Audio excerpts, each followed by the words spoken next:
आज के इस प्रोग्राम में पाकिस्तान क्रिकेट बोर्ड के साबिक सरबराह खालिद महमूद साहब हमारे मेहमान होंगे। और खालिद महमूद साहब माजी में पाकिस्तान क्रिकेट टीम के मैनेजर रहे। 1993 का वो दौरा वेस्ट इंडीज़ जहां पाकिस्तान क्रिकेट टीम के कुछ खिलाड़ियों को पुलिस ने अपनी हिरासत में लिया ग्रेनेडा में। उस वक्त खालिद महमूद साहब पाकिस्तान टीम के मैनेजर थे। फिर 1999 वर्ल्ड कप जहां पाकिस्तान टीम को बांग्लादेश के ख़िलाफ़ नाकामी का ज़ख्म सहना पड़ा। उस मैच पर बड़े सवालात उठे और उस मैच पर उंगलियां उठी कि ये मैच पहले से तय था।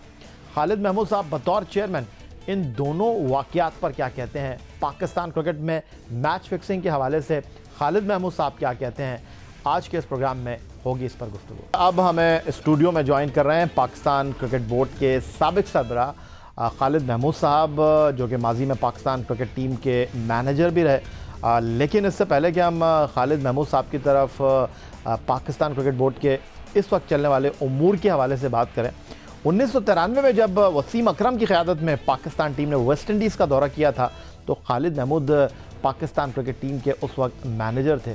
और खालिद महमूद साहब, थोड़ा माजी के झरोकों में आपको लेकर जाना चाहूँगा। और ये वो दौरा था जब ग्रेनेडा में एक वाक़या पेश आया था।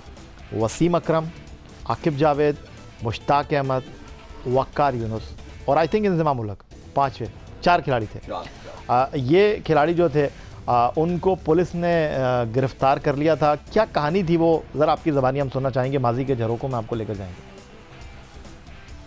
या आपका बहुत शुक्रिया। मैं बतौर एंकर आपका बहुत कदरदान हूँ और इसी वजह से आप देखें कि मैं अगरचे एक ज़ाती काम के लिए आपके शहर में आया था, लेकिन आपकी दावत पे मैं हाज़िर हूँ आपके साथ। माजी के झरोकों में झांकना कोई आसान काम नहीं होता, बहुत उसमें तलखियाँ भी होती हैं और फिर उसमें पर्दा नशीनों के पर्दे भी चाक करने पड़ते हैं। 25 साल पुरानी बात है, ज़्यादा पुरानी नहीं है। नहीं, मैं बिल्कुल आपको हर चीज़ ठीक बताऊँगा, क्योंकि या तो मैं बताऊँ ना, और अगर बताऊँगा तो ठीक बताऊँगा। बात यह है कि वो ठीक है, वो उन पर ये इल्ज़ाम लगा था। आपको कब पता चला? फौरी तौर पे। क्या मतलब है, यानी मैं मैनेजर था टीम का भाई। साहिल पे तो नहीं थे लेकिन आप? नहीं, मैं साहिल पे नहीं था। मुझे कोई ऐसी मेरी कोई ज़रूरियात या हाजात नहीं थी, मैं तो अपने कमरे में था। तो फिर फ़ोन आया मुझे किसी के। 25 साल पहले भी आपको साहिल पे जाने का कोई शौक़ नहीं था? नहीं, 25 साल पहले भी जाने का शौक़ नहीं था। तो टेलीफोन आया कि जी ये वाक़या पेश आया है, आपके खिलाड़ी जो हैं वो जो मारिजुआना, पता नहीं वो उसका उर्दू तर्जुमा क्या होगा, तो वो जो है उसके इल्ज़ाम में पुलिस में स्टेशन में ले जाए गए हैं। वो बहरहाल मुझे टेलीफोन आया था, जो ग्रेनेडा क्रिकेट एसोसिएशन का प्रेसिडेंट था, उसकी तरफ से फ़ोन आया था। मैं फटाफट पहुंच गया, पुलिस स्टेशन करीब ही था सारा कुछ। तो वो कहाँ थे क्रिकेटर आपके, और कौन कौन? ये चारों जो नाम आपने लिए हैं, चारों वहाँ मौजूद थे। तो मैं गया, मुझे बताया गया कि जी उन्होंने जो चार्ज लगाया था, इनकी खुशकिस्मती है कि वो चार्ज बहुत ही फजूल चार्ज था मेरे ख्याल में। वो था कि they were found in possession of a illegal substance, constructive possession. ये उनके जो उनके जराइम की फहरिस्त है उसमें था, they were found in constructive possession का। इस पर मैं ज़ोर ले रहा हूँ, फिर इसकी मैं वजाहत करूँगा। Constructive possession of an illegal substance मरवन। वह ये था कि जब वहाँ पे ये लोग बैठे थे, ये थे कोई एक मकामी बाशिंदा था, 2 गालबन ऑस्ट्रेलियन टूरिस्ट भी थी, वो भी बैठी थी। तो वहाँ पे मारिजुआना स्मोकिंग की ज़ाहिर स्मेल आई है। तो मकामी पुलिस जो कि स्टाफ में रहती थी, वो आए, उन्होंने पकड़ लिया था।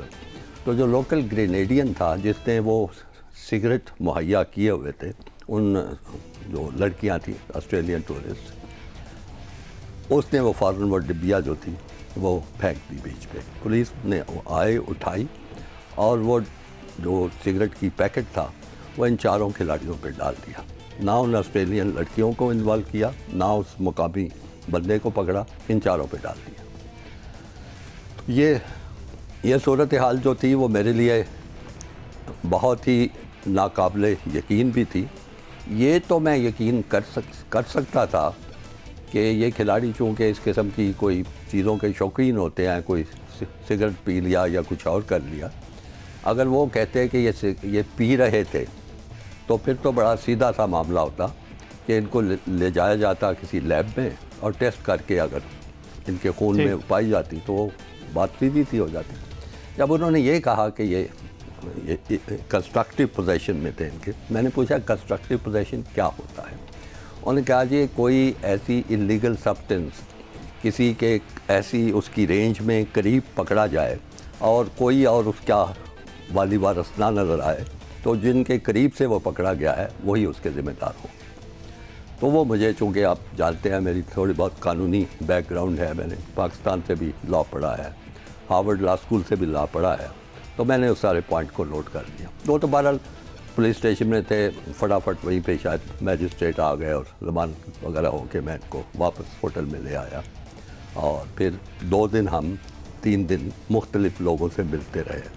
पुलिस कमिश्नर से मुलाकात हुई, लोकल पुलिस जिसने ये मुकदमा बनाया था उनसे भी मुलाकात हुई। सबसे मेरा एक ही बात कहनी थी कि भाई ये मेरे लिए नाकाबिले कबूल है, नाकाबिले फ़हम है कि इतने बड़े स्पोर्ट्समैन इंटरनेशनल किस्म के लेवल के, तो वो जेबों में ये सिगरेट के पैकेट लिए फिरते होंगे और वो ये आपने पकड़ के पिटा, ये मैं नहीं मानने को तैयार। वो कहे कि नहीं जी और कोई था ही नहीं। मैंने कहा आपका मुकामी एक बाशिंदा था, वो उसके हो सकते हैं, वो जो टूरिस्ट 2 लड़कियां थी उनके हो सकते हैं, तो आपने मेरे इन खिलाड़ियों पे आपके पास क्या एविडेंस, वो नहीं कर सकते। फाइनली या हमारी जान छूटी है जो ग्रेनेडा के वज़ीर आज़म थे उनसे मुलाकात हुई। मैं था, ग्रेनेडा क्रिकेट एसोसिएशन का सदर था, बड़ा अच्छा आदमी था, और उनका अटॉर्नी जनरल था। हम 4 लोग थे, शायद मुदस्सर नज़र भी साथ हो, मुझे याद नहीं है। तो मैंने उसको कहा प्राइम मिनिस्टर से, वो कहते हैं क्या मसला है। मैंने कहा मैं मसला बाद में बताऊंगा, पहले मैं आपको आपका कानून बताना चाहता हूँ। कहते हैं बताएं। मैंने कहा देखिए ये हम आपके ड्राइंग रूम में बैठे हैं, सामने उनका लॉन था। मैंने कहा ये आपका लॉन है, उसका गेट बंद है, अगर यहाँ पे कोई जाते जाते एक सिगरेट की पैकेट फेंक जाए जिसमें वो चीज़ हो जो मारिजुआना वगैरह है, तो पता है आपका कौन ज़िम्मेदार होगा। कहते हैं नहीं। मैंने कहा वो आप ज़िम्मेदार होंगे। कहते हैं वो कैसे। मैंने कहा इसलिए क्योंकि आपके लान से वो पैकेट बरामद हुआ है तो वो आपके नाम लगेगा, ये दिस इज़ योर लॉ।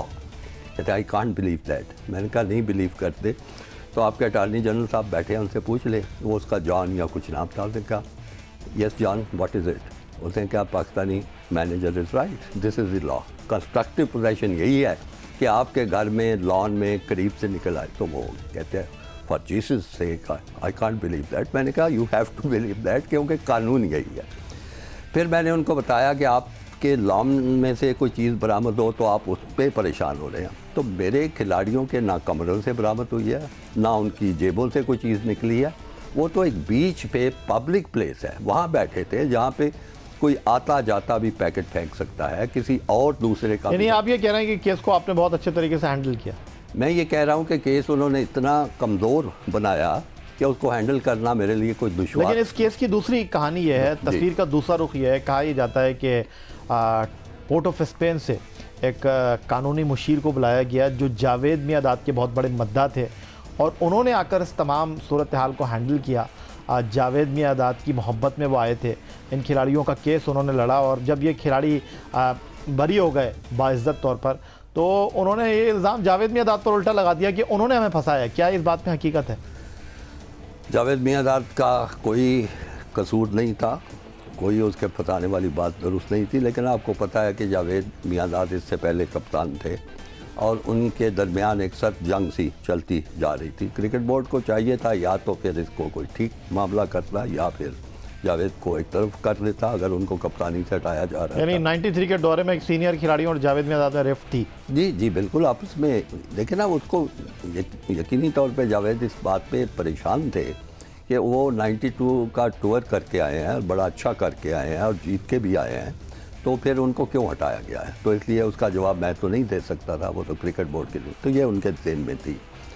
तो उस जावेद की कोई जिम्मेदारी नहीं थी, वो हो सकता है उन्होंने किसी ने कहा, वो मेरे इल्म में नहीं है। लेकिन पोर्ट ऑफ स्पेन से जो कानूनी मुशीर आए थे वो जावेद मियादाद के तवस्सुस से। देखिए यह बात यह है कि इतना बड़ा एक ये मामला था, अगरचे मुझे उसमें कोई अपने तौर पे डील करने में कोई मुश्किल पेश नहीं आ रही थी, लेकिन मेरा फ़र्ज़ ये बनता था कि जो भी खैर ख़्वाह हैं पाकिस्तान क्रिकेट के, उनको बताया जाए। पहले पाकिस्तान क्रिकेट बोर्ड को बताया, उन्होंने अपने तौर पे अरेंज किया कि लंदन से वो जो हमारे थे मुझे उनका नाम भूल रहा है, जो पाकिस्तान जो इस सिलसिले में पाकिस्तान क्रिकेट बोर्ड के मुख्तलिफ मुकदमात भी लड़ रहे थे इंग्लिश प्रेस के ख़िलाफ़, और ये ऐश करीम साहब थे, उन्होंने उनको भिजवाया। फिर वज़ीर आज़म के दफ्तर से रब्ता मेरा हुआ और वज़ीर आज़म ने कन्वे किया कि आप जैसी कानूनी मदद चाहते हैं वो हम देते हैं, और हम जो वाशिंगटन में जो सफारत खाना है उसके अहम ओहदेदार जो एक पुलिस अफसर थे उस वक्त, हावर ज़मान साहब, उनको भिजवा रहे हैं। जावेद मियाँदाद का भी मुझे याद है, उन्होंने भी कहा कि मेरा फ़लाँ एक बड़ा है, बहरहाल उसका नाम था रमेश लॉरेंस महाराज, वो अच्छे यानी उनकी कानूनी एक शोहरत थी कि अगर ये अदालत में केस जाता है तो उसकी ज़रूरत हमें पेश आएगी। तो मैंने उनकी भी जिसने में जो भी मदद की पेशकश की वो मैंने कबूल कर ली। हुकूमत पाकिस्तान की मदद की पेशकश कबूल की। हावर ज़मान साहब तशरीफ़ लाए, वहाँ से वो ऐश करीम साहब आए, क्रिकेट बोर्ड में जो आए, जावेद ने एक वकील मशहूर का पता बताया, उसको मैं कर लिया। लेकिन ये कहना दुरुस्त नहीं है कि इन लोगों ने आके उस केस को ख़त्म करने में कुछ मदद की। ये तो तमाम वो लोग थे कि अदालत में केस जाता फिर इनकी मुझे ज़रूरत पड़ सकती थी, लेकिन मैंने बताया चूँकि एग्जेक्टिव लेवल पे ये मामला हो रहे थे, पुलिस कमिश्नर को भी हमने दलाइल दिया, उसने नहीं माना। फिर वज़ीर आज़म के पास गए, उनको दलाइल दिया और उन्होंने उनको तस्लीम किया। उन्होंने कहा नहीं, ये बात हो नहीं सकती, ये कानून जो है वो बड़ा सख्त है और मैं नहीं तस्लीम करता कि पाकिस्तानी खिलाड़ी जो है, तो वहाँ ख़त्म हो गया।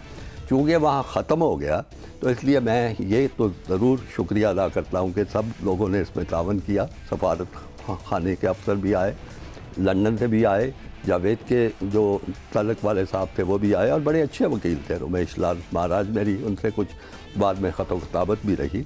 तो लेकिन ये मामला वज़ीर आज़म की मुदाखलत से ख़त्म हो गया।